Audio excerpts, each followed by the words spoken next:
You're listening to Hold On, Let Me Save, a retro and indie game podcast. Each month, our two co-hosts discuss different games and hopefully bring you, the listeners, a little bit of fun and joy. And now, on to the episode. Hello and welcome to Hold On, Let Me Save. My name is Ten, aka the letter 10. And I continue to be FlannelKat against all the odds. And this is our monthly podcast where we like to talk about one retro and one indie game per episode. We do want to thank everyone so far for listening to our last two episodes. The response has been really positive and encouraging, especially as we're still trying to find our groove and figure out this whole podcast thing. How have you been, Kat, with the whole podcast thing for these past two? Now our third episode we're recording now. I think the whole podcast thing is really, really cool. I keep seeing people that tell me that they listen to it, or I caught my wife listening to it. It is really, really neat. And I'm super excited that people seem to like the thing that we're doing. And it makes me really happy. Yeah, absolutely. I've gotten so many positive comments from just random people that I didn't even know that just follow me on Blue Sky and hey, I really like your podcast. I got a comment today saying, I love your last two episodes. I cannot wait to listen to this episode. And as always, though, you can always find us on most places where podcasts can be streamed, except on Spotify and for reasons. And of course, to our site, which is holdonpod.omg.lol. We also frequently post announcements, updates, news, and other fun stuff on our Blue Sky page, also under the same name of holdonpod.omg.lol. So definitely check us out. If you like what you're listening to today, feel free to leave a comment or tag us and show your support. I would love to see more comments. Let's go. Let's go. Give us all the comments, questions, feedback, insults, whatever you got. Just give them to us. But like I said, this is our third episode. Yay! And we're going to be talking about two games specifically today, as we always do. And for our retro game of the month, we're going to be talking and discussing the action platform role-playing game Brave Fencer Musashi for the original PlayStation. And for the indie game today that we've chosen for this month, it's another RPG of sorts, more specifically what they say on the Steam page, an atmospheric management RPG, and that's Keep Driving for PC. Honestly, they could have just put the word vibes 7 times over. And that would have been a good description on the Steam page. Yeah, it would have made more sense. But we'll get into that when we get to that part of the episode where we talk about Keep Driving, because I've got a lot to talk about that game, and of course Brave Fencer Musashi. So while we are really excited to get into these games for our August 2026 episode, but before we dive into talking about Brave Fencer Musashi and Keep Driving, we're going to take a moment to talk a little bit about what's been going on in our lives, particularly what we've been playing and anything else game adjacent. FlannelKat, what's been going on with you this month? This month has been me just saying you know what? Let me try out Lies of P, and then falling into a huge pit of playing Lies of P on stream for 2 weeks. Did you know that game has the sauce? It's pretty good. I liked it a lot. Also, I made P a girl because that's a mod you can put in, and you get a lot of very somewhat comical, supportive, but not understanding father commentary in that game if you do that. Yeah, I've been watching you play it, and I was surprised to see the mod too, because I'm like, what is this? But then you explained it, and then you talked about it on Blue Sky. I was like, oh, that makes sense. I stink at Souls-likes, but I like watching people play them, especially Lies of P is a really cool looking game. It's completely, totally different than Dark Souls. Yeah.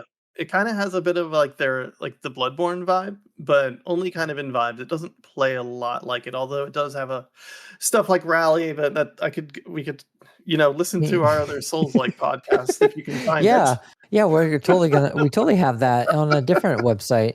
But as for me, something really big sort of happened back on the 6th of August. I started a temporary position at a local game store here in Portland that primarily sells older games for systems like PS1, GameCube, PS2, and some newer console titles. Plus, they also sell things like trading cards, new releases. And while the position is temporary now, it may someday lead to a more permanent position. And if that happens, I'm going to mostly just focus on the podcast and not do so many reviews for the Cosmic Circus and other websites I plan on writing for. But regardless, I love every single moment I work there. I'm learning new things, connecting with my coworkers. with the current limited time I get with customers is really cool. Recommending games. I actually recommended a customer a week ago or a week and a half ago, Golden Sun, because he was asking, "Oh, is there like a Legend of Zelda that's more RPG?" And I'm like, "Not really, but there's Golden Sun, which is kind of like Zelda, kind of loosely, but it's an RPG." And he liked the idea. He looked at a couple things on his phone. He's like, "Okay, I'll buy Golden Sun." And he bought Golden Sun for Game Boy Advance. That's a So really cool video game. It also has really fun dungeons to traverse. it So I think you made a does. good decision. Yeah, I want to cover that in the podcast someday, Kat. I would love to do that. It's a long game, but we can do it. I remember beating it in a weekend when I was younger, but granted, when I Okay. was younger is a very doing a lot of heavy lifting here. Yeah, if I put time into it, we could definitely do that. Before we dive into the games, there's one last thing I want to discuss. This is brought up by one of my friends through DMs on Discord, and other people were asking me this as well. They're asking, how do we choose which games we play for each episode? And we can just briefly touch on that. Did you want to answer first on how we do this? I feel like we're gonna have a really similar answer. Mostly, we first off we go back and forth on who picks the indie game and who picks the retro game. From there, when it's my turn to pick a retro game, I basically just start digging through my backlog and look at stuff that, oh, I haven't played this in a while, and I come up with like 6 or 7 to 9 suggestions of games that we could do, and I try to split it halfway between games I've played before and games I've never played before, and I give the list to 10, and she goes and pokes at a few of them and picks a game out of the list. And it kind of works that way with the indie games. Like, for example, this month, I gave a list of like 3 or 4 games, and FlannelKat, her and I went through the process of narrowing it down. So we pick a game that we both agree upon, and we try to swap it back and forth. Some months we might not do that because we already have games planned for like October, for example. It's a really good process. Like you said, you gave me a list of a bunch of games. I poke around, and I already have a game for next month because I was really excited when I saw this game, and we'll talk about it at the end of the podcast. But that's pretty much it.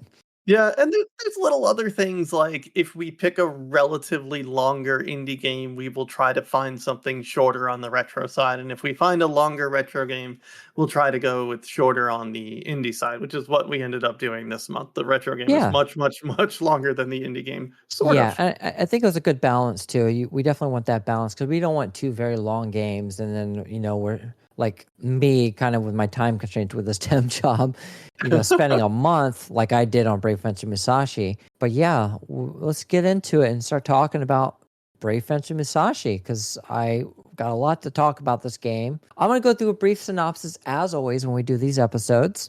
So for Brave Fencer Musashi. Released in 1998 for the original Sony PlayStation, Brave Fencer Musashi was developed and published by powerhouse Square Enix, then known simply as Squaresoft. In this action-adventure RPG, is it Princess Filet or Fillet? I never knew what I would say filet. Filet, because different countries, they pronounce it differently. But okay, Princess Filet of the All-You-Can-Eat Kingdom. That's right, All-You-Can-Eat Kingdom. Summons our hero. I'm sorry to interrupt you. I gotta point out real quick here. Yeah. It took me 90% of the game to realize that it was not all you can eat, it's all you can eat. That's funny. I had the same experience when I was a kid. I was 14 when this game came out. I had the same problem. Okay, sorry. You can go right back into The it. prince, the princess summoned our hero Musashi.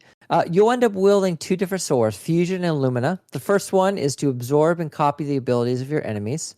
Like you can copy their gun and other cool things. And the other is large and hits harder. You have to face off against the Thirst Quencher Empire, random and monsters, and uniquely designed bosses, all while exploring the lands and intricately designed dungeons. Yeah, that's the right word, intricately, right? I don't know. Yep, you did it. Okay, awesome. This game also features a fantastic, mostly voice cast, a whimsical soundtrack composed by Tsuyoshi Sekito, all to accompany you on this adventure that doesn't take itself too seriously. Is this the brave Fencer Musashi of legend? You have what it takes to master Lumina, locate the sacred scrolls, and save the day. All right, now that we've got the synopsis out there, let's talk about the game itself. I'm going to let you go first since this is your first time playing this game. Is that correct? It was my first time playing this game. Okay. Give me your initial thoughts.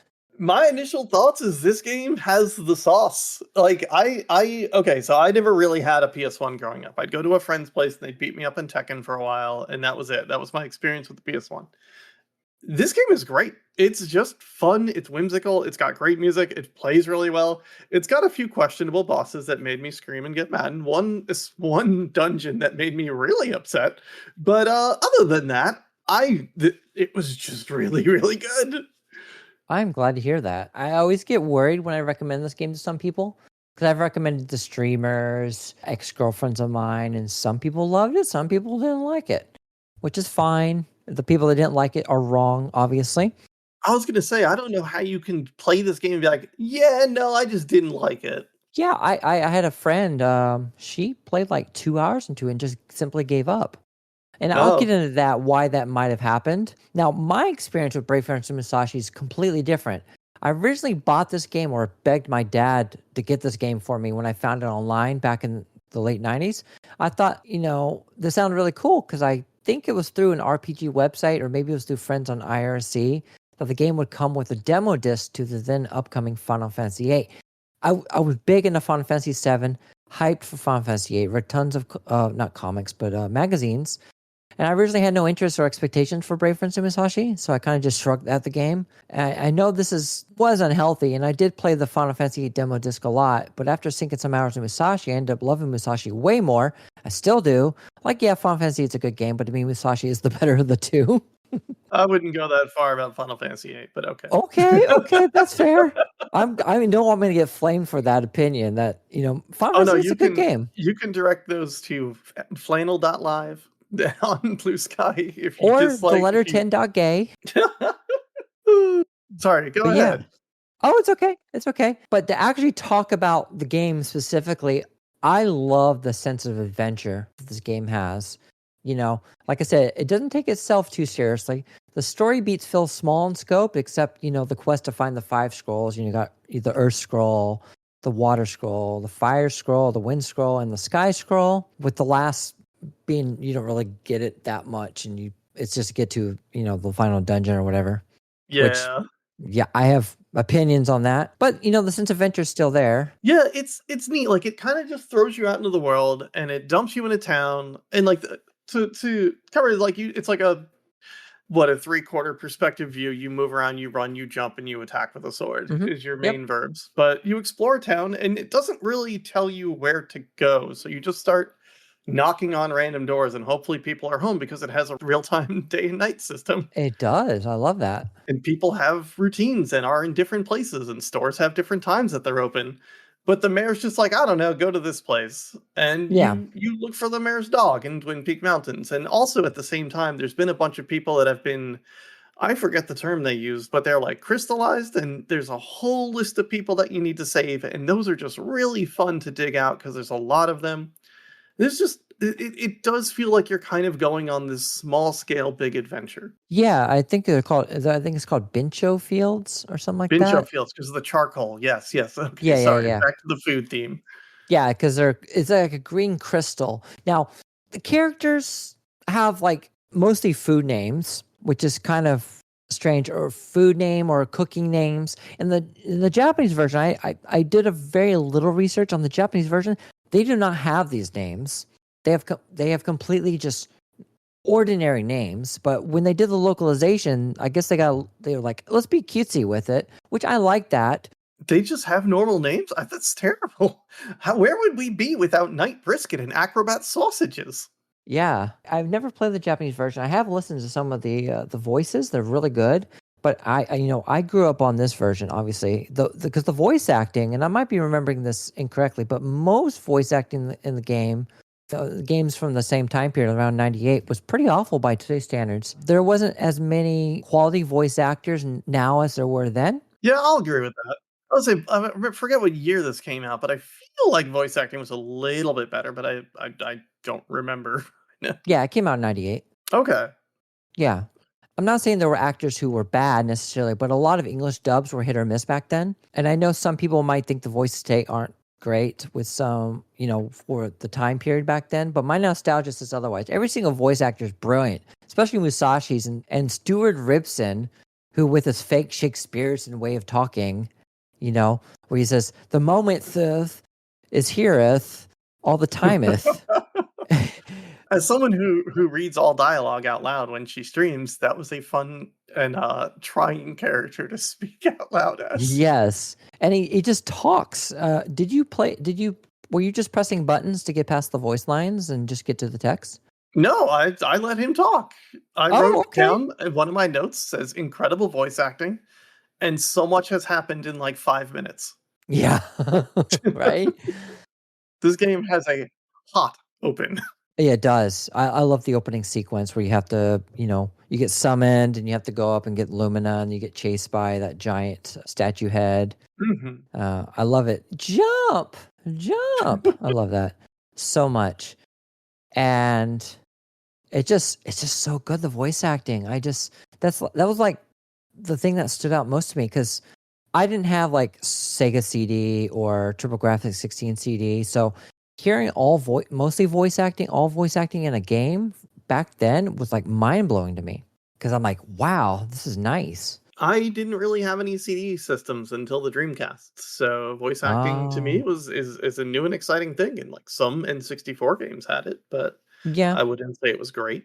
Oh yeah. I mean, there was like Resident Evil games; they have voice acting, but Resident Evil Yep. One's infamous, I should say, for its voice acting. Yeah, And I had Resident Evil 2 on the N64, and that was oh kinda neat. yeah, yeah, it was really neat how they compressed it and everything else. Really cool on that cartridge. But yeah, the voice acting is just, I know we talked about it a lot here. It's just it's just so great. And there's some characters who are just not voice acted. There's some actors who are just over. Well, actually, I say 99% are over the top. I do like the pawn shop guy. He goes, "Yeah, yeah. What do you want?" I love that. Everyone who has a voice gives it their all, and I think that's awesome. They do. They do. So let's move on from the voice acting portion of the discussion here. One thing that has always stood out to me was the passive leveling up system because you don't really earn experience normally, or at least you do, but it's not like telegraphed in any way. You swing a lot with your sword, you jump around, you take hits, and you just see an occasional pop up saying Lumina +4 or Fusion +2 or Body +4. Yeah, I wasn't sure what was leveling up a lot of the stuff other than the when I hit enemies, I leveled the weapon that I'm hitting with, but sometimes I would Yeah, get hit and my body would go up, or I'd just be running around and it's like mind up or something like that. yeah, mind up. Yep. Did you ever go into the menus where it had like the experience bars? I'm sure I did, but I'll be honest, Okay. I cannot recall a single memory of looking at them. Okay. Well, something about it is when you go into it, there's actually max levels per chapter. And after you beat a guardian, a scroll guardian, your max level actually goes up where you can actually get more experience past so you're capped at a certain level up to certain chapters. And then Oh. you do chapters, your cap goes up, that sort of thing. It's really cool. That makes a lot of sense because there definitely were long periods of time where I just didn't gain any levels because I spent a lot of time wandering around being lost. Yeah, I got lost a lot too, even this time around, because I haven't really touched the game in like 10 years. But I played this game all the time as a kid. I think I've beaten it, 10, 15 times Wow, in my lifetime. Yeah, I love this game. I played it so much on PS1 that the disc actually got worn out. that's awesome. So, I've played it yeah. once. The legendary gear, that's something I want to talk about too. I didn't get all the pieces of the gear, but there's legendary pieces like the L gloves, where you can climb, the L belt to double jump. Those are required, but there's also ones like the L quilt Mhm. where you can sleep better or you can get a crit damage. There's the L goggles where you can appraise items as you find them. So if you have to go to town and go to the pawn shop and appraise them there, Yeah, which is really convenient. I really like the quilt. I think I got everything Yeah. that I could get in one playthrough, but that L quilt is great. It just means I can just sleep on the floor no matter where I am, and everything's fine. Yeah, what Kat's mentioning here is there's a tired mechanic. So you can only get to 0% towards the beginning of the game if you sleep in an inn. If you get tired, Musashi will fall down if he hits a certain percentage.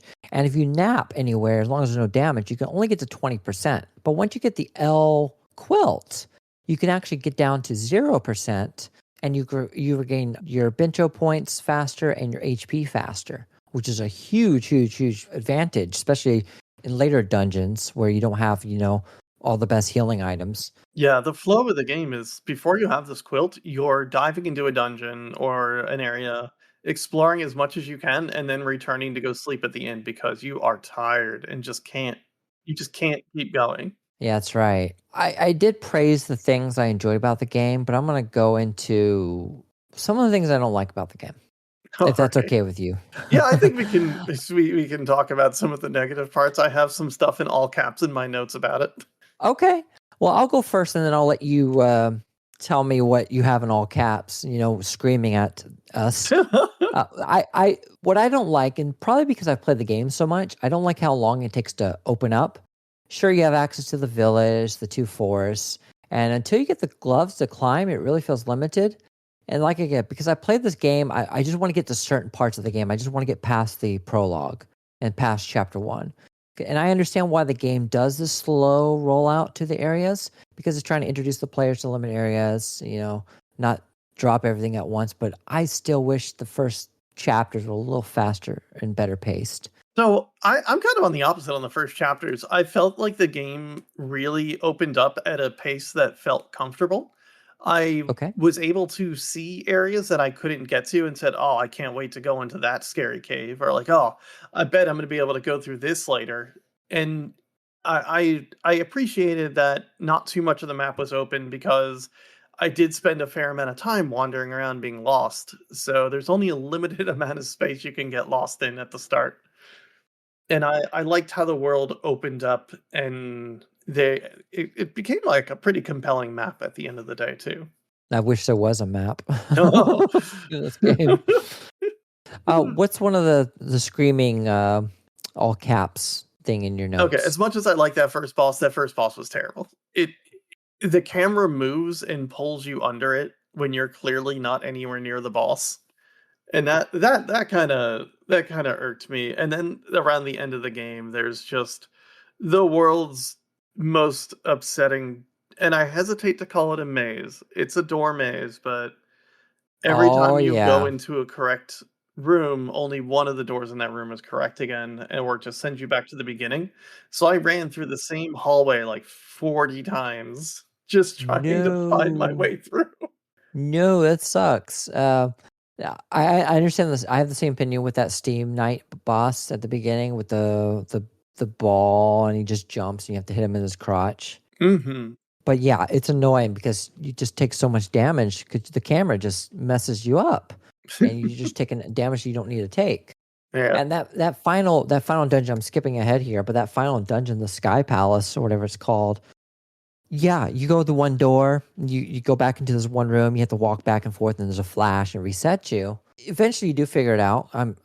You beat the game. I'm assuming you did figure it out, but Oh, yeah. it's frustrating. Yeah. And there's certain parts of it where you need to do a certain thing. You have to do this jump. You have to spin with the wind ability and jump over a conveyor belt. And if you miss it, you got to start all over again. Yep. Really annoying. Yeah, I ended up walking through this over, and it wasn't like it was a compelling challenge or something interesting. It's you go through the exact same rooms, and those rooms have almost no way to get hurt. So it's just wasting your time instead of doing anything. Like if there was a fight I had to redo or something, I would have probably been more upset. But at least there would have been like something to try to wear me down, other than willpower. Oh yeah. It was really tedious is the best way I can describe it. Mhm. The tedium was point where I pushed myself because I thought about just breaking it up, but once you get to the Sky Palace, there's no point of return except for they have the memory boxes, but you can't really turn off the game, Yeah. which is annoying. What was your opinion on the Steamwood puzzles, with the valves and everything? Liked them. I know people in my chat were very, "Oh, it's this part," but I don't know, they seemed fine. I enjoyed them for the most part. I don't know why they had you do it twice, but the second time was kind of interesting also in its own right. Well, the actual puzzle part I found was really easy. You press the timing right on the bar to make sure you're on the mark. And the later ones were a little tougher because they get faster, but the hard part I had was timing that elevator and trying not to fall off. Oh, yeah. Because that was the part I was struggling with. The first time you come across this puzzle, I found it was hard enough, but the second time was a little harder because you have to locate the missing valves, which, by the way, pro tip here: find the valves first, all three of them. Just go up the elevators, get them all. It saves so much time. Because I failed it so many times, I just decided to just get the valves first. I saved like 5 minutes just doing that. But they're blocked off with steam and everything else. But I kept falling down from the third floor. I'm like, well, I ran out of time. Have to restart the entire sequence again. I do like how there's a guy whose job is it to do that puzzle, and he's just like, "Ah, I'm not doing it today." Like, dude, like literally the town is going to blow up, and you're just like, I can't do this." Yeah, yeah. The guy that was in charge of it is like, I don't care. I'm too tired. Like, do people know that you would let the town blow up if it came to an emergency situation? Like, you should Yeah. not have your job. Yeah. I mean, the only reason I kept falling down because in this game the controls to me are kind of wonky, I guess. I would frequently fall off platforms that was specifically trying not to. Oh It yeah, was a minor annoyance, but like in the mines, which has the best music in the game, I think. Once you open the mines, like there's like these conveyor things going up and down. If you fall in, you get poisoned. I kept falling into them, getting poisoned. I absorbed the snake for antidote that was in those areas yeah. with fusion. Thank goodness for that. But gosh, it was really annoying falling Yeah, in. when you're poisoned in this game, you can't do anything really. Like you move really slow, you Nope. attack really slow. You just gotta walk back to town or find an antidote monster to eat, like Kirby. Yep. I was bringing like 3, 4 antidotes with me when I was in those poison sections just to be on the safe side. The last thing I want to talk about that I've hated this ever since I was a kid. Topo's Uh-huh. dance groove boss Yep, fight. I've got that written down here. I love Topo as a character. I think she's great, I did too. but this it is the worst version of Space Channel 5 you've ever played in your life. Oh, I love that game. But yeah, I was dreading this puzzle. Every time I play this game, I'm like, oh, I'm dreading this puzzle. Because for those who don't know, you have to, she pops around do music where she presses the matching buttons on the PlayStation controller, triangle, circle, cross, square. And I remember as a kid, I didn't have a guide or GameFAQs wasn't around, really. Yep. So I would fail over and over and over again, just writing down the pattern in phases. I mean, I failed a lot, but this time I was like, I'm not doing that. I looked up a guide for all the moves. I didn't have time nor the patience to learn those patterns again. I'm admitting I cheated on that part. I don't care. No, Judge me no, if you want you to. did it the right. I Okay, didn't want to do it. for clarity, like when I say Space Channel 5, it's a show and repeat game. So what she does is she gives you a pattern of buttons you need to hit, and then you need to do the same pattern back in the same rhythm. And she mixes up the rhythm and everything. Now, the thing about Space Channel 5 is that those button presses are like 5, 6, maybe 7. There are 3 topo puzzles. The first one is 17 buttons, the second one is 16, and the third one is 17 again. Yep, That's too many buttons. That's too many buttons. it is. And then, you win your dance battle and she dies, I guess. And I did not want that to happen because she's great. Something happens. She blows up or something. I don't know. Something like that. Yeah, it's really unclear. Cat girls deserve better. Yeah, that's all the negative things I really have to say about Brave Fencer Musashi. I mean, I love this game. It's one of my favorite games. It's my favorite PlayStation 1 game of all time. There's that. There's one more thing where like there are 2 characters that are reoccurring characters throughout the game, Ginger Ale and Bubbles, Yeah. and they just exit the video game at some point. Like Yeah, like they where did have they a go? scene and they exit and they are no longer in the video game. They are not mentioned, they are not referenced, nothing, just gone. And that's like, The check didn't clear. yeah, That's what it it's was. 3/4 of the way through the game, they just said, "All right, we're out of here. See you We're out of later." here. Yeah, because the Thirst Quencher Empire's got all these characters, and then like Rue Trick with this "y'all, I'm gonna get ya" accent, which is kind of fun for a little bit. In my notes in various places, I write, "What's Rutrick up to?" Yeah.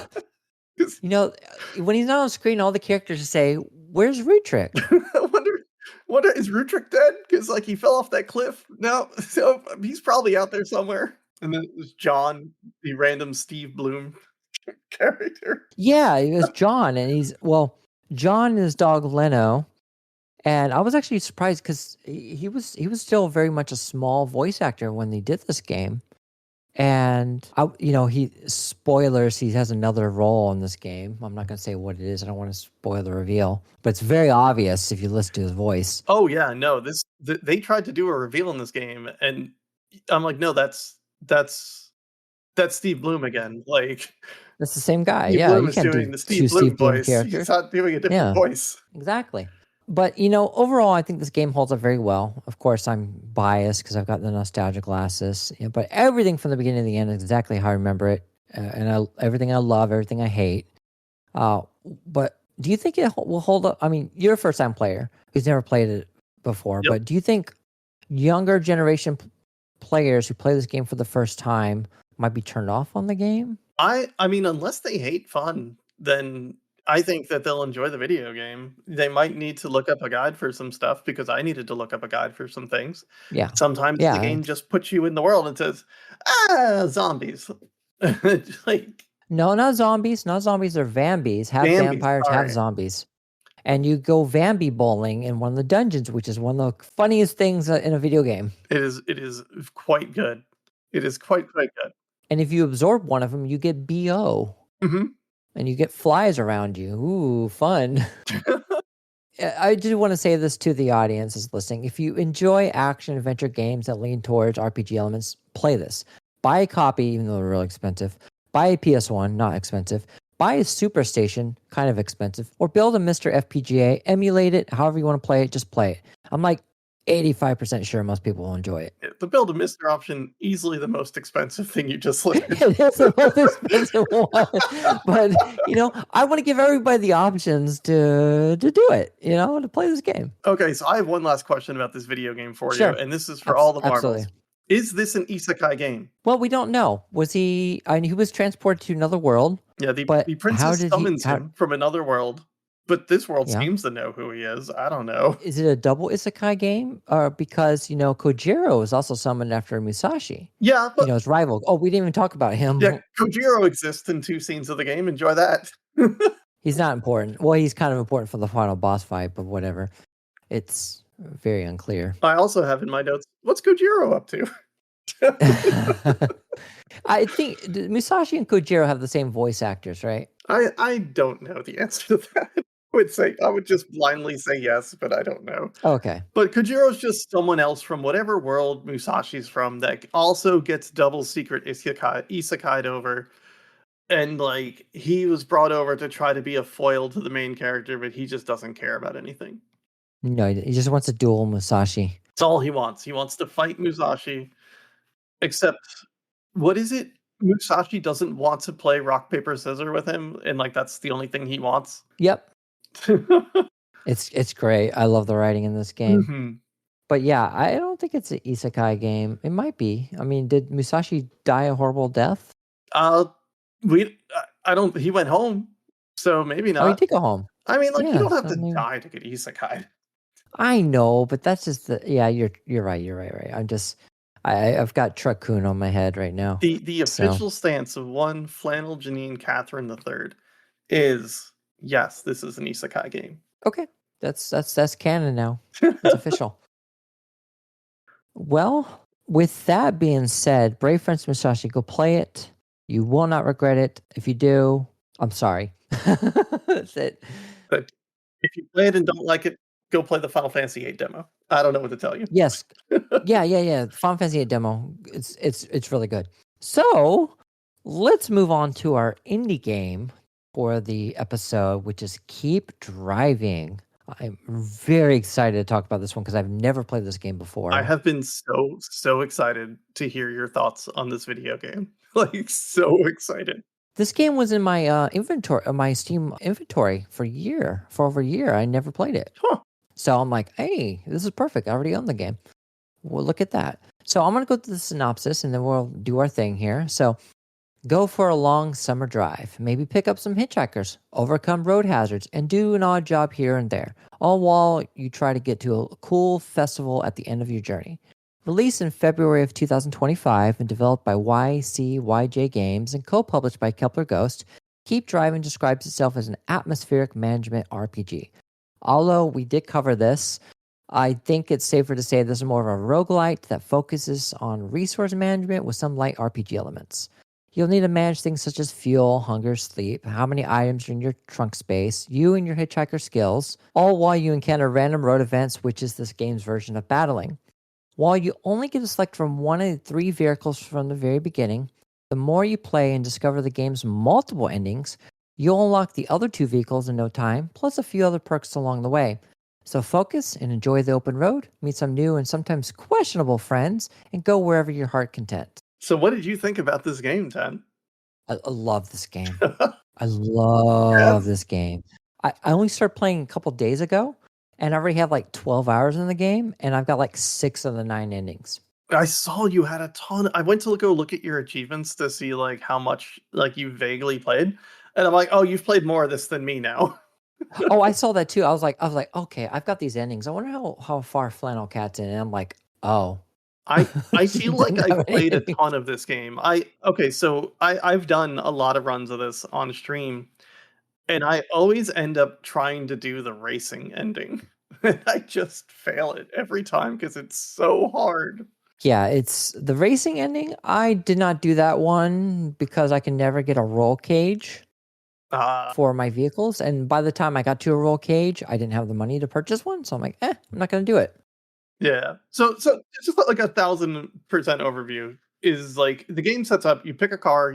You pick male, female, or whatever, and you pick like a background and how's your relationship with your parents, and like it sets you forth, and your objective you have at the beginning, which you never actually have to open or do, is go to the festival on the other side of the map. And along the way, it's like buy a tent or and buy a ticket. And as long as you do all those, you'll get a very basic ending. But along the way, the game kind of unfolds in really interesting ways. Depending on what you do, your actions, you get secondary end states and secondary endings and stuff. And it really feels like such a like you're halfway across the country and you're like, well, what if I did this other thing instead now? I like that so much. It is so open, this game is. I spent so much time trying to get one ending, and I'll talk about that in a moment. But it just, the moment I was in the game, well, let's go back. When you do create a character, always do number 5 with your parents. There's never no reason to not pick number 5 because you will always guarantee to get extra money, fuel, and repairing your car when you break down. Yeah. Always go for number 5. Yeah, when you break down, the game asks you to call your parents or not call your parents, and if you don't call your parents, you just lose. And that's an ending But if too. you do, there's a chance they'll come bail you out. And so you pick the 1 through 5, and it's your what's your relationship with your parents? 1 to 5, bad, very good. Yeah. And the one time I didn't do it, I just wanted to get the failure ending out of the way because that's one of the endings. You just don't make it, and that boom, and free ending. Yep. But yeah, the aesthetic in this game is just so amazing. I was just absorbed into it immediately. The beautiful pixel art is so detailed and refined that at times it just, like I said, you just get absorbed into the world that the 2 lead designers created here. Every detail from the driver's portrait, the vehicles, the biomes, the hitchhikers' designs, the stops, the way everyone is written. Like I picked up a character called the Idiot. I don't like Oh, that I name. I love that guy, he's terrible. And but he says all these cool things. I'm like, wow, he talks about trees and how the water goes up these giant trunks as a gravity. I'm like, that's actually really well written for this character.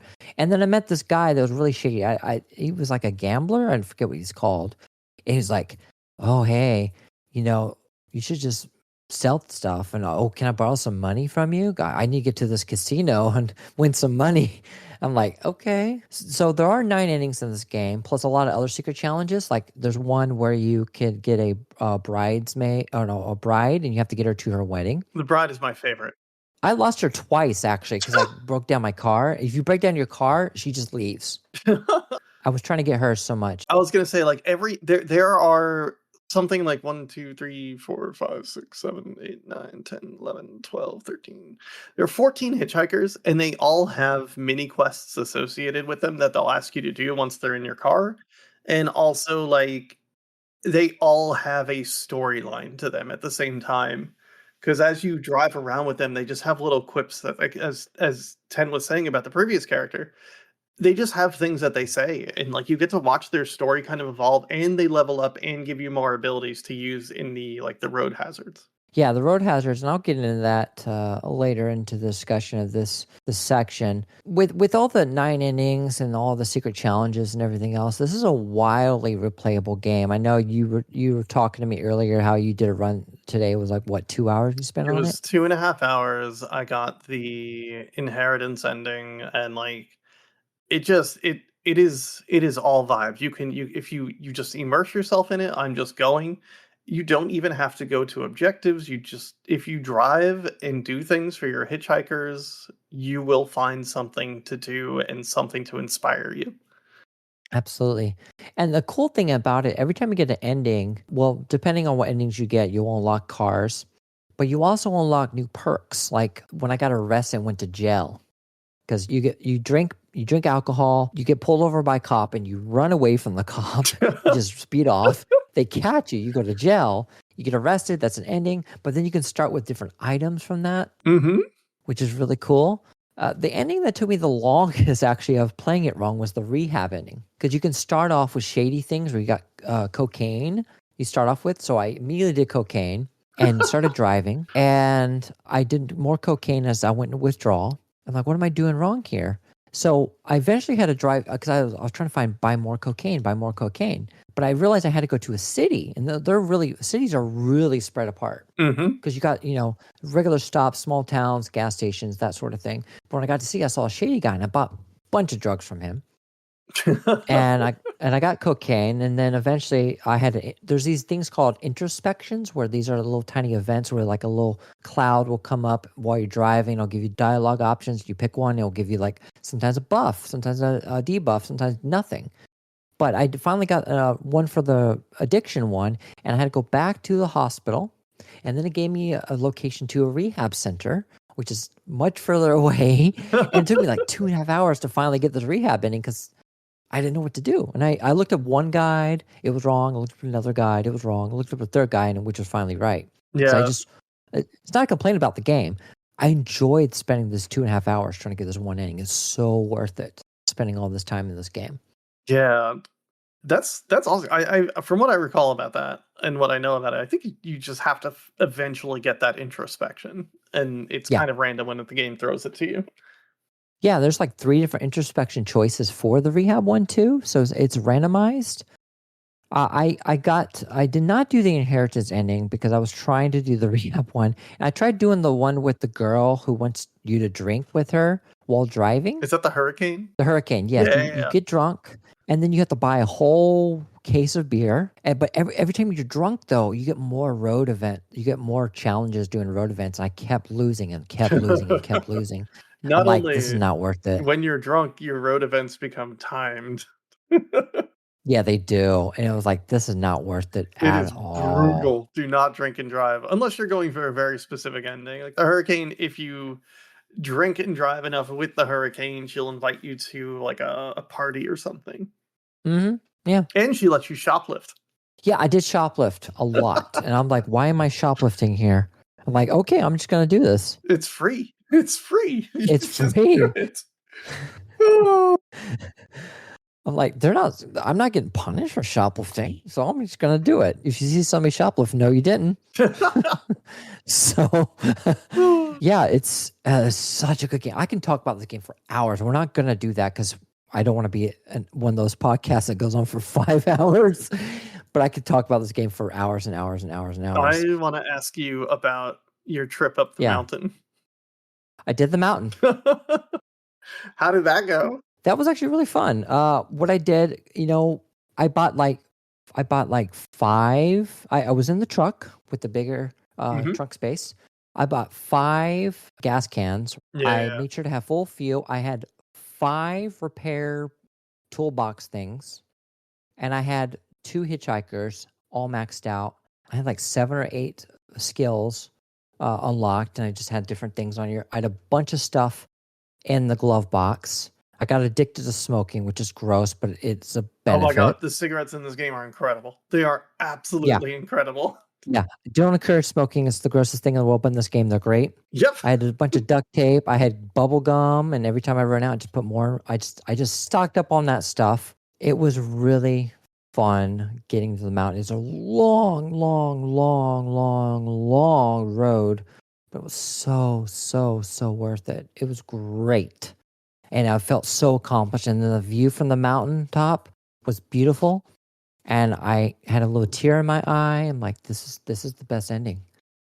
That's I beautiful. loved it. I The loved it race so is much. very similar, but it's very road event after road event after road event that you can't stop during. And you can't stop at all. And that's why I don't want to do this, because you can stop and sleep and check your trunk and everything on the mountain. And I before I did any that was the second ending I did was the mountain. Oh, that's a great second ending. Did you do festival first? I did festival first because Got I thought I didn't know there were multiple endings when I did festival. And then I continued on the screen again. And I see the book, and there's like all these spaces for endings. Like, whoa! it. And like And I was like, everyone is very, like, did you spend a lot of time listening to the music in this game because you unlock more I did. CDs and stuff, and like the car radio is so good, and the sound of the car driving down the road is so good. The sound design in It's this so game is good. amazing, and like It all the is. all the abilities when you use them, and like even just popping the trunk or opening the car door, everything Mm-hmm. feels good. How Oh, it's so good. I guess I don't want to. I do want to at least cover like how do you do a road event in this game? How would you describe that? Oh, I've got it right here. So, road events in the game, here's how they work. You'll encounter something such as potholes or broken down vehicle, biker gang, or pulled over by cop. I think there's 20 or so different road events. Anyway, when you have a road event at the bottom of the screen, you'll have icons representing what sort of damage you'll take: energy, fuel, vehicle health, and cash. You'll need to use your skills or your hitchhiker skills or items in your glove box that correlate to that icon and remove the ones that are about to cause damage. And once every icon is gone, then the event will be considered a success. Did I miss anything? I think that sounds great. And like, you get Okay. limited uses of your abilities until you sleep, Yep. and then sleeping makes you dirty and you get hungry. And like Mm-hmm. there's just so many factors, but it does feel like a game that you can just kind of just drive loops around the country and it's fine as long as you can manage everything. Like you can Yeah. just pick up every hitchhiker, do their quest and kick them out except for the Kick them out. I ex- kicked out so many of them. except for the musician. Just don't let him in your car, the songwriter. Because Why not? when he is max level, if you kick him out, he takes half your resources. Oh, I never kicked them out. I don't like his abilities. I think the note is interesting, but he's just not great. The harmonica is okay though. I use the note all the time, and it just use the note on one road objective, and then use his other ability. It'll get rid of that one, and then one's right next to it. So you get rid of three. Oh yeah, no, it definitely does that. And he gives you a harmonica afterwards, which creates multiple notes on the road. And that's kind of Oh, I neat. didn't know that. But yeah, his guitar takes up trunk space. That's why I had the truck when I picked him up. Yeah. And if you don't use one of his abilities, he takes a stamina away from you. Yep. So it kind of sucked, but I liked him.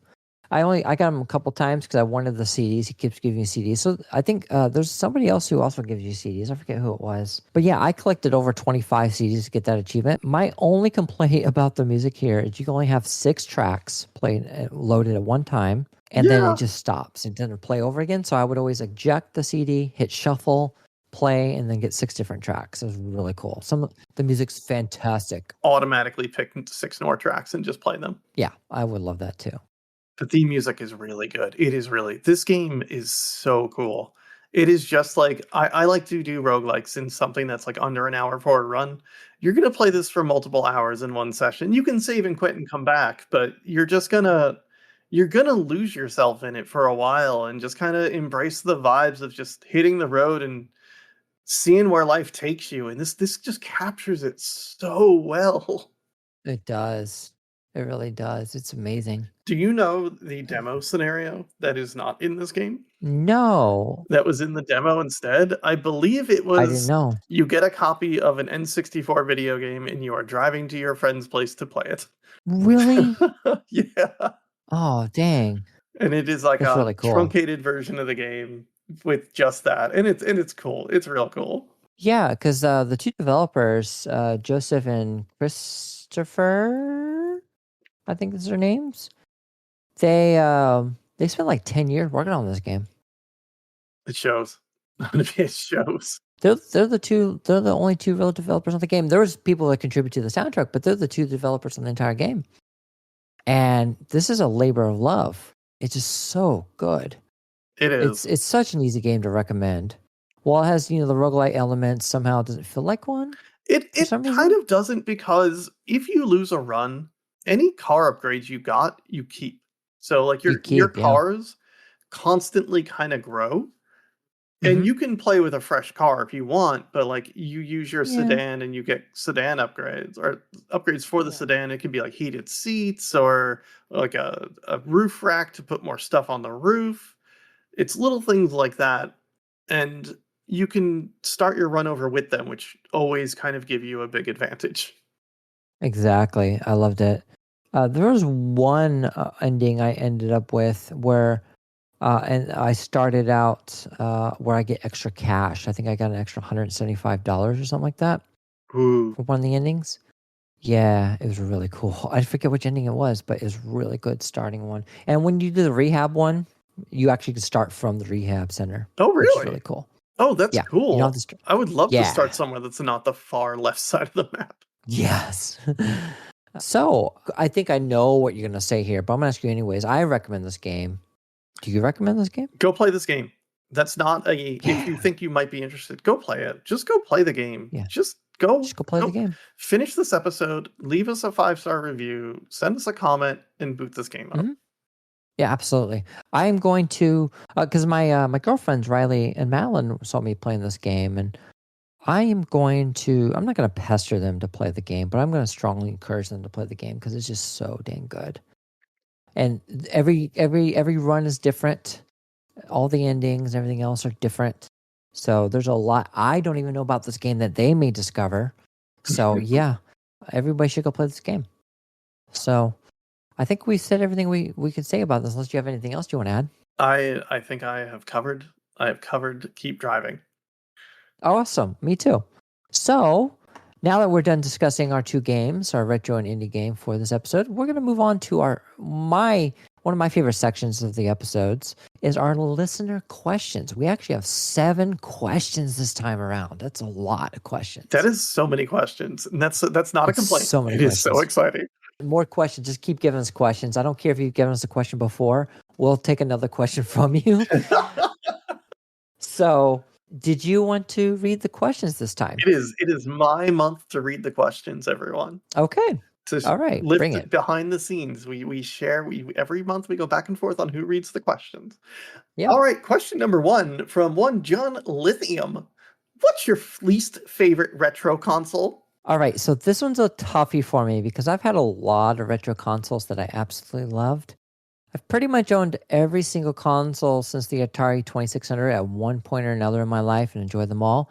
But the one I like the least would probably be the Sega Game Gear. The games on the thing were really good, as I really enjoyed playing Sega games on the go. But gosh, the battery life on that thing sucked. Plus, there was an AC adapter. It kind of defeated the purpose of the handheld because the only time I used the AC adapter was at home or at hotels. But on the road or somewhere there's no plugs, I was just out of luck. So yeah, the Game Gear. That's the only one, and I love the Game Gear. Those are really good games. But it's my least favorite retro console, hands down. Fair enough. Fair enough. I I think I'm landing on the side of the original DS with no backlight. It Oh, was interesting. I did not like how the buttons felt. I did not like the size of the console. I thought the screen looked really bad. And eventually the DS Lite came out and it fixed literally all of my problems with the DS. But that original DS, it was just bad. yeah, it was ugly too. It was Sorry, really anybody ugly. it did not look good at all. I didn't even know because I never owned one. I had a DS Lite because I just assumed the DS Lite was the DS.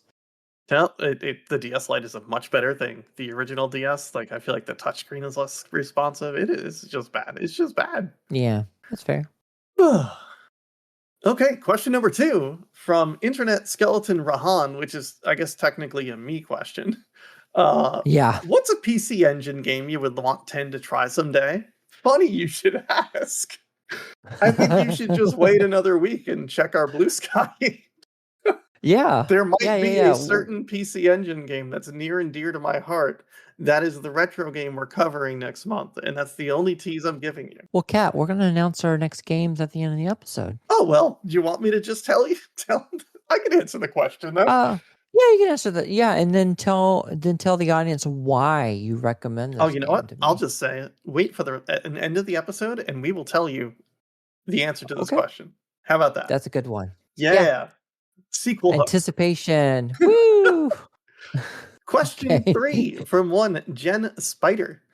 What's your favorite retro-inspired indie game? Ooh, I've got answers here. It's another tough one, but I've actually got three I want to mention. So buckle up. I actually had to go back. I play a lot of indie games, a lot of retro inspired indie games. I have hundreds and hundreds and hundreds and hundreds I've played. There's a little series called Evil Land. I played the first one, didn't like it, but Evil Land 2.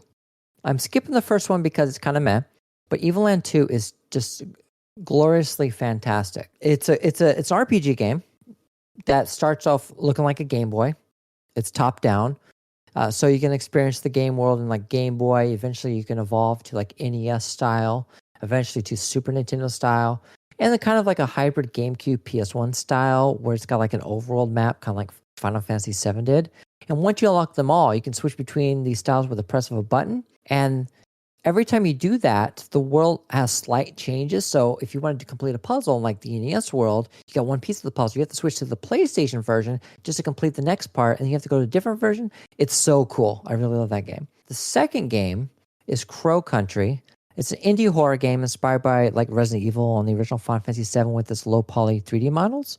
It's modernized for modern audiences, but it has a huge retro vibe, and I love it. I haven't finished it, but I'd love to cover it on a future episode. And just to end my answer here is a demo of a game called Enigma Heart. It's not out yet, but it's like a Zelda 2 like. It's very close to Zelda 2, one of my favorite Zelda games of all time. So check out the demo on Steam while you can. And yeah, those are my answers. I also played Evil Land 2. I think that game is really cool. I played 1 and enjoyed it, but it's like kind of a tech Yeah. demo compared to Yeah. what 2 is. I have 2. I really should have looked up answers for this ahead of time, but I have 2 that come to mind very quickly. It is Astalon: Tears of the Earth, which is a retro-inspired Metroidvania with a bunch of playable characters. It is a completely massive map that just spawns way, way, way too big, and like, yeah, you'd probably never see something this size on the on an actual retro console. But it is just one of my favorite Metroidvanias of all time, and it feels old. It plays kind of old. It is just really, really, really, really well done. Beautiful pixel art, amazing music, fun characters, good story, massive map to explore. I love this game, and I think people should play Okay, you have to mention that game to me in like our Discord chat because I want to check it out when we're done with the episode. and maybe my other, which sort of qualifies as Queen of Treasure Isle, which is a game where you play as this girl, Windy, who ends up on this island, and her goal is to find all 100 treasures on it and leave.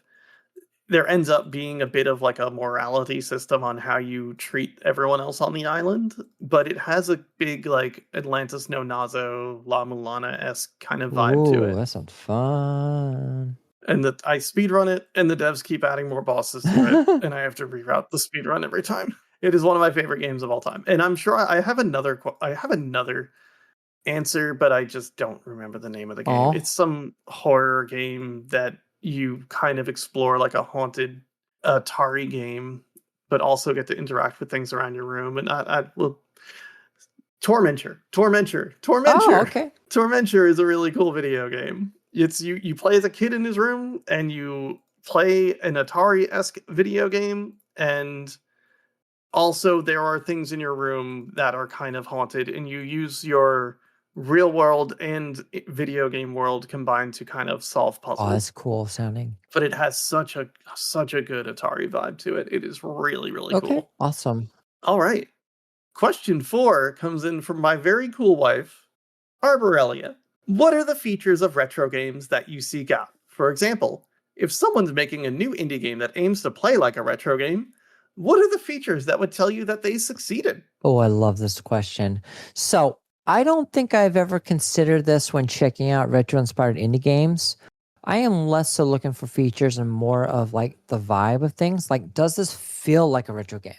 I don't want it to be obtuse like many retro games were and are, or as unforgiving as some were in the late 80s to mid 90s. I'm always in the mindset of like, does this feel like a retro game? It's not just the art style or the music either. Does the game move like a retro game? Again, it's more of a vibe rather than a direct adaptation of retro. Of course, if a new indie game is setting out to be very close to a retro game, they better get it right. Like Iron Meat. I don't know if you know this game. I'm pretty sure you know about Iron Meat because you did a whole Contra Mhm. phase. It's very much like a Contra game. It emulates a Contra game perfectly from difficulty to movement and even enemy variety, but it modernizes many things of that formula that make it less obtuse. The controls are smoother, and it's not a very long game, but it's like a perfect. It's like if they made a new Contra game that's not Contra, this is exactly what they should make. I don't know if this is the answer you were expecting, but I hope it's good enough. I So on my side, I think a lot about the game Prodigal, which also could be an answer I could put in the previous thing. It is a kind of Link's Awakening esque kind of thing where you play as a dude in a mining town, but I think it emulates a color palette from the Game Boy Color era, but also just feels like an old game. And I don't as much need the modernizing that Ten likes. I kind of like when things are kind of janky, obtuse, and weird, but there's just a certain vibe. Like, there's some things that just say, "Oh, it's a retro-inspired game," but okay, so here's the real thing, and this is gonna be a little venting moment. Every time a game says that it's retro hard, they're lying, and I don't wanna play it. It's just where it is, like, a real game that sets out to be retro inspired and feel like a retro game doesn't go out of its way to make things miserable.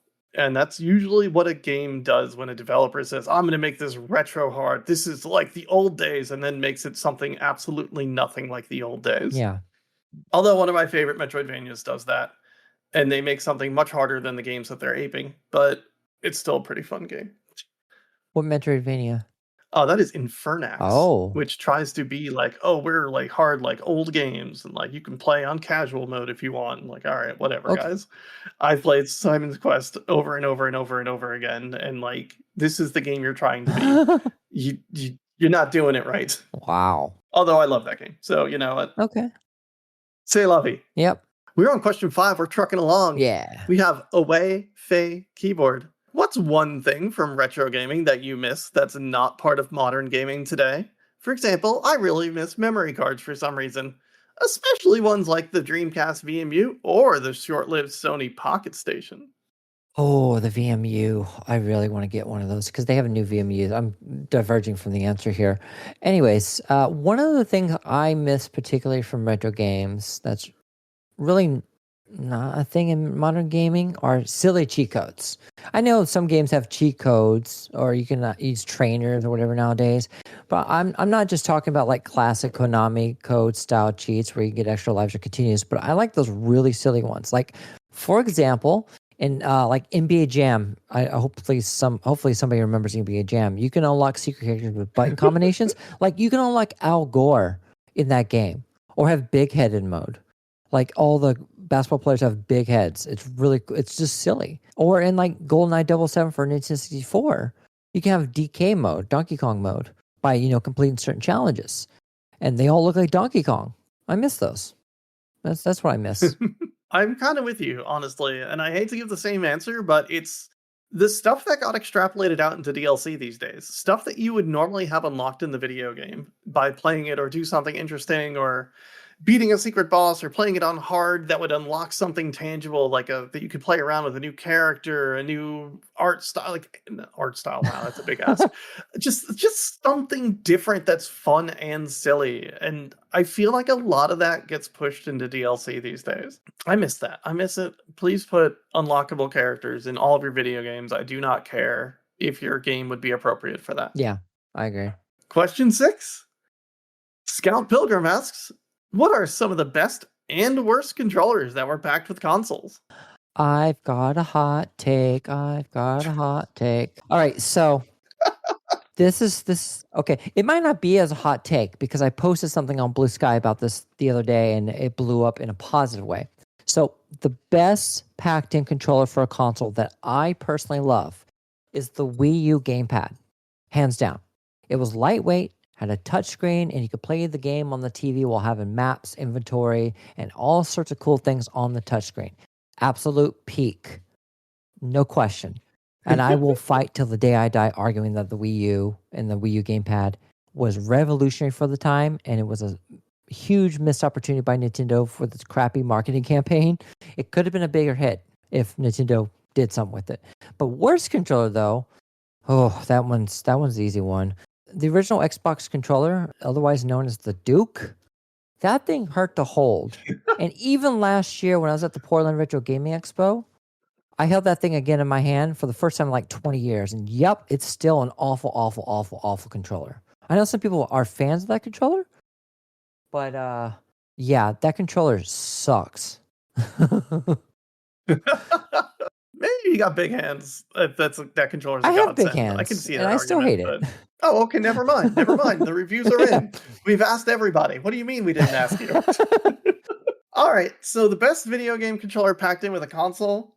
Here we go. It's the TurboGrafx 16 controller.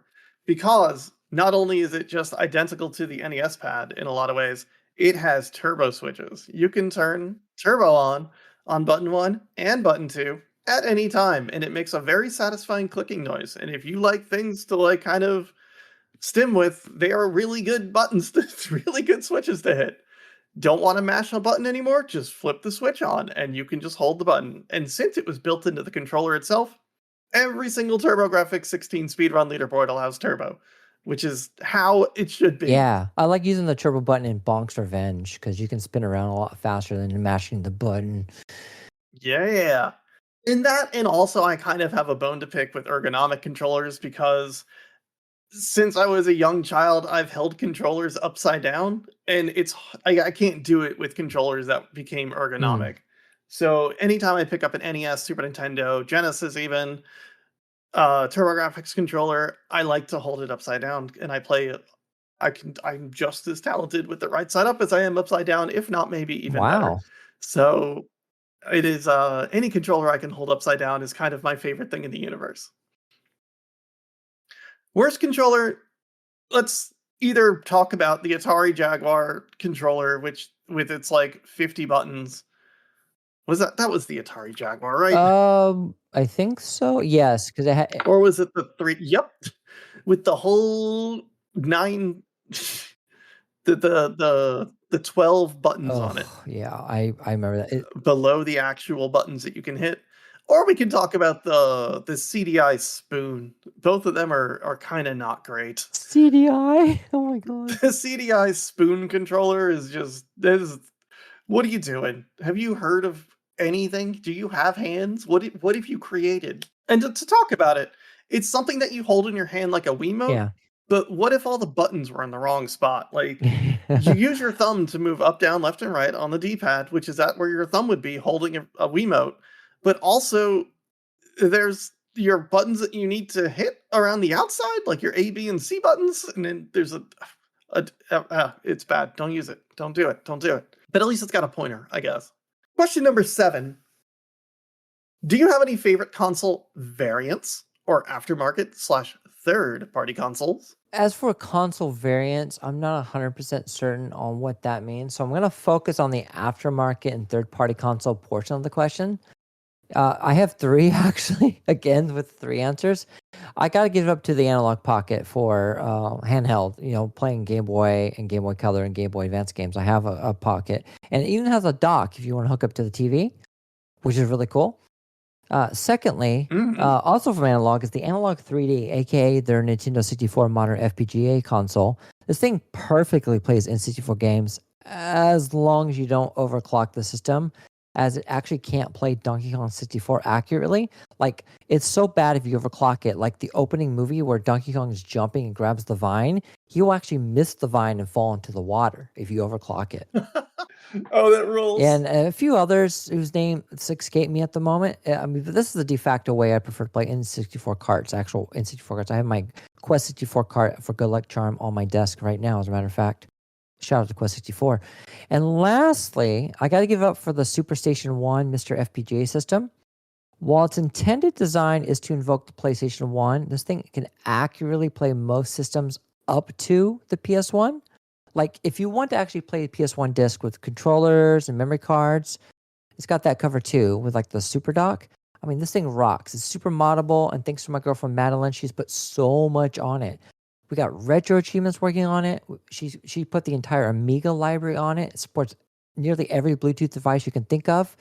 It's a lovely device. I played Brave Fencer Musashi on it, and I love it every time I use it. That's Yeah. awesome. So console variants, I'm also a little confused as to what it is, but I'm going to take this interpretation. I really like the Game Boy Pocket. Oh. I really like the 3DS XL. I think those are really good versions of the consoles that they represent. The 3DS XL is just very clear, very clean, and very nice. It feels really nice. And then the Game Boy Pocket was just like this incredible step forward from the Game Boy. And it is technically the same system, so I just kind of consider it a variant. I like how it came in different colors. The era of Play It Loud was really, really, really cool. So you got a bunch of different Game Boy colors, of various colors, and I thought that was so cool. But if you mean more along the lines of like aftermarket stuff, I also kind of got to give it up for the Analog Pocket. That thing is cool. Mm. And I mean, you can kind of put whatever you want on there. So I use it to play like TurboGrafx games, NES games, basically anything, because it'll run most things. Sweet. Otherwise, I just kind of play on original hardware for a lot of Yeah. stuff. I have a RetroTink 5X on my desk here, so if there is anything I want to play, I can just kind of hook it up to a regular TV. I also have a CRT downstairs just in case. You got a CRT? I'm so jelly. I had two. I gave one away, but I Aw. have one still. But yeah, no, that's I hope that answers that question. The variant thing is a really interesting way to put. And I had a very cool Game Boy Pocket. I have strong memories of being on the bus to school playing Pokemon on it. I had a Game Boy Pocket as well. I had the clear one where you can see all the circuit in it. Ooh. I think mine was black. Mm. Would you believe it that that's all our listener questions? We did it. Yeah, we got through it. Everyone pat yourself on the back, even you listener at Yeah, home. I'm actually sad we don't have more, but we'll have. I'm going to encourage more people to answer more questions. And if you're listening right now and you want to ask questions, just remember you can always ask any question about the podcast, about today's episode, or anything gaming related. Much like the question we answered today, by going to our Blue Sky page at holdonomg.lol and tag us or comment under any post and ask away, and we'll do our absolute best to answer the questions you ask us. So, what do we have in store for our September episode? So here it comes. It's coming back. We mentioned what TurboGrafx 16 game would I make 10 play, and the answer to that is next month's retro game, Ys 3 Wanderers from Ys for the TurboGrafx 16 CD by Nihon Falcon. Yeah, I'm excited to play this because I'm not going to mention the other two games that I was thinking about playing because we might hold those for other episodes. I don't want to spoil anything just in case. But I remember going to MagFest and going to the MagFast room, and I remember somebody was speedrunning it. That was the opponent, but that's funny because I was supposed to be on stage speed racing that person, and I just had a bad weekend and pulled out from the run. Really? That was you? Yeah, that no, I was was supposed to be up there. I was supposed to race the opponent. It was going to be great, and I just kind of wasn't in the right mental space to do it. Didn't want to de-rust the game, so the opponent ran it alone and did a great job. I could have met you then. You could have, because I've been to 2 MagFests. One year we only showed up on like Saturday because our flight from Portland to DC got canceled because of weather, and so they moved it to a Saturday because we were supposed to leave on a Thursday. And it was a whole thing, so we didn't really get much time at MagFest. We ended up going to the Air and Space Museum instead, and like a NASA museum. It was really cool. Now that we've got the retro game out there, for the indie game, and I'm really excited for this one, I think FlannelKat's also excited for it. It's going to be Paradise Killer developed by Kaizen Gameworks. Most people might know this developer now for their title Promise Mascot Agency, which we will be covering in a future episode. But Paradise Killer is like an open world investigation game. And we've both been itching to play this for a while. And despite it being in my Steam library forever, I've not played it. So this one we're going to go both in blind, which is super duper exciting. I'm really excited for this one. And Yes. as well, it has been in my Steam library for a very long Yeah. time. And when I got a nice laptop, I thought it might run on that. It's too 3D for Oh, that. no. So I am ready to play it on my computer, probably on Twitch. Heck yeah. Heck yeah. Yeah, if you do that, I'm not going to watch. It's kind of like when you brave Fencer Musashi on your stream. I did not watch because I'm like, I don't want to hear any cat's opinions. No opinions. I went, no. I was there Yep. enough to get my stream streak, and then I left. I Yeah, understand. and I'm going to do the same thing when you start streaming this. I'll be like, nope, because I'm about to hit 100 stream streak on your channel, which is awesome. That is so I cool. know, I Wow. know. When they introduce the streaks, I'm like, I've got to do this on like every channel I visit. So I'm going to do it. Anyways, Thank you. you're welcome. Before we go to our outro, was there anything else that you wanted to mention or plug or anything like that on our podcast here in this episode? You know what? I don't think I do right now. We have talked a lot and I've said a lot of words out loud. So I am good. Well, before we go, I'm going to do another plug for everything here. Just remember to follow us on Podbean. That's where we have our podcast hosted at holdonletmesave.podbean.com, and check us out on most streaming platform, because by the time you're listening to this, it should be everywhere: YouTube, Amazon, Apple, all those places. And we want to thank you again for listening. So keep on listening, and we hope you have a wonderful and beautiful day, and we'll see you next time. So long. Bye. Bye.